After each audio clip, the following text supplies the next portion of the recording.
კორუფციის მკვლევარები, სამოქალაქო აქტივისტები და ოპოზიციონერი პოლიტიკოსები ამბობენ, რომ ჯარიმების გაზრდა არა მოქალაქეების ცხოვრების გაუმჯობესებას და მთელი რისკების თავიდან არიდებას, არამედ ამ ადამიანების დასჯას ემსახურება და ამაზე მეტყველებს ის მონაცემებით, რომელიც 2025 წლის მხოლოდ უკანასკნელი 10 თვის განმავლობაში დაიდო 365 მილიონს აჭარბებს ჯარიმების, სანქციების და საურავების რაოდენობა ჯამში ერთობლივად და წინა წლის მონაცემებთან შედარებით ეს 36 მილიონით, თითქმის 36 მილიონით აღემატება მოცემულობას. სწორედ აი ამ მონაცემში შედის აქციის მონაწილეების წინააღმდეგ გამოწერილი ჯარიმები. მაყურებლისთვის ცნობილია, რომ გზის გადაკეტვის ბრალდებაც კი 500 ლარიდან 5000 ლარამდე არის გაზრდილი და ასევე ფინანსური სანქციები სხვა ადმინისტრაციული სამართალდარღვევის შემთხვევაშიც არის გაზრდილი.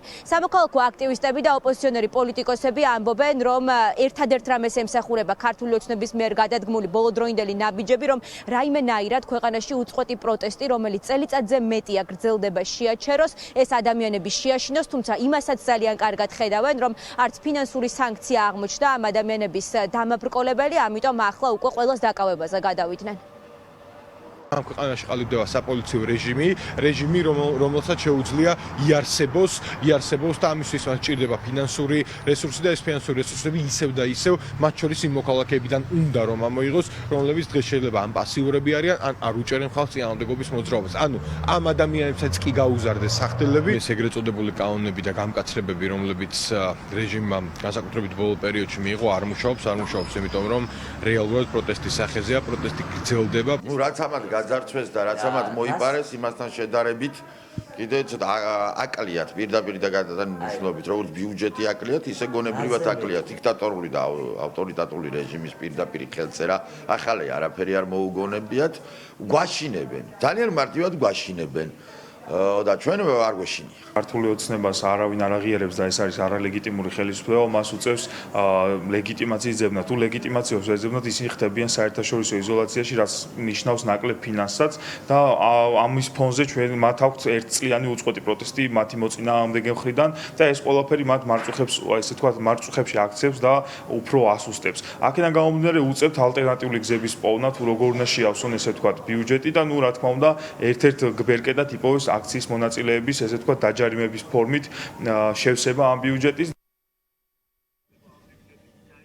უკანასკნელი 10 თვის განმავლობაში ბიუჯეტში 29 მილიონით მეტი შევიდა საგზაო წესების დარღვევიდან ვიდრე გასულ წელს და მიუხედავად იმისა, რომ დაახლოებით 5-ჯერ არის გაზრდილი საგზაო თუ პარკირების ჯარიმები, დღეს ოპოზიციონერი პოლიტიკოსები, კორუფციის მკვლევარები ამბობენ იმას, რომ რეალურად შედეგი სახეზე არ არის. ქართული ოცნება ამბობს, რომ ცხოვრების გასაუმჯობესებლად და იმისთვის, რომ შეამციროს რისკები, ზრდის ჯარიმებს, თუმცა ფაქტის სახეზეა, რომ საავტომობილო საგზაო შემთხვევები, ასევე სიკვდილიანობა ავარიებში არის გაზრდილი და შესაბამისად აღნიშნული ჯარიმები შედეგიანი ვერ გამოდგა. რაც შეეხება პარკირების პრობლემას ქვეყანაში, კორუფციის მკვლევარების თქმით, ეს ყველაფერი არის არასწორი სატრანსპორტო პოლიტიკის შედეგი.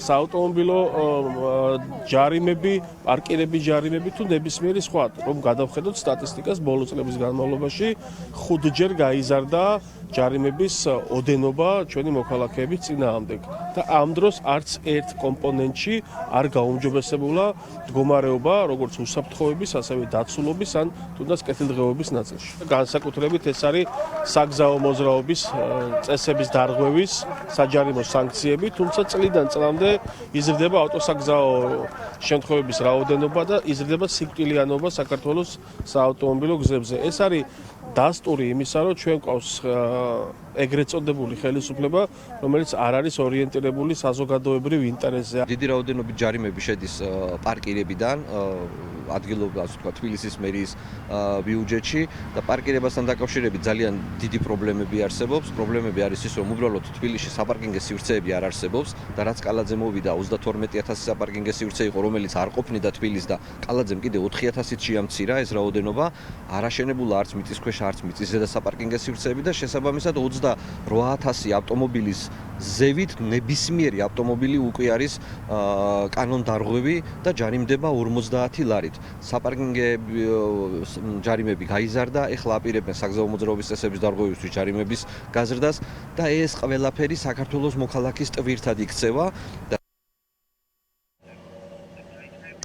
2025 წლის იანვრიდან ოქტომბრის თვეში 365 მილიონი ლარი, რომელიც შევიდა ბიუჯეტში, აქედან 303 მილიონი მეტი არის შესული სწორედ ადმინისტრაციული ჯარიმებიდან, რომელიც ამ თვეების განმავლობაში გამოიწერა. სწორედ აღნიშნულს მიეკუთვნება საპროტესტო აქციებზე გამოწერილი ჯარიმები, როდესაც მოქალაქეებს, მათ შორის მეტროებთან ხვდებოდნენ და ამ ადამიანებს ან პირბადი სტარების, ან გზის გადაკეტვის გამო 5000 ლარით აჯარიმებდნენ. პირველების პირდაპირ ეთერში ლიზა ლასარეიშვილი საუბრობდა. მადლობა ლიზა.